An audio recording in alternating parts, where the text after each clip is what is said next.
Urea కోసం కూడా కొట్లాడుకునే పరిస్థితి వచ్చే. దాని గురించి మన మధు గారు చాలా విపులీకరించి చెప్పారు.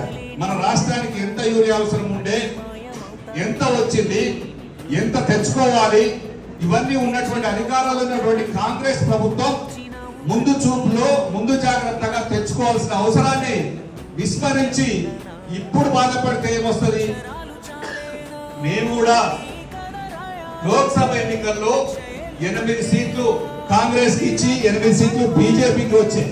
ఈ 16 మంది, ఒక ఆయన ఎంఐఎం 17 మంది పై లోక్సభలో ఏ ఒక్కరోజు కూడా తెలంగాణ కోసం కావాల్సిన అంశాల మీద కొట్లాడరు.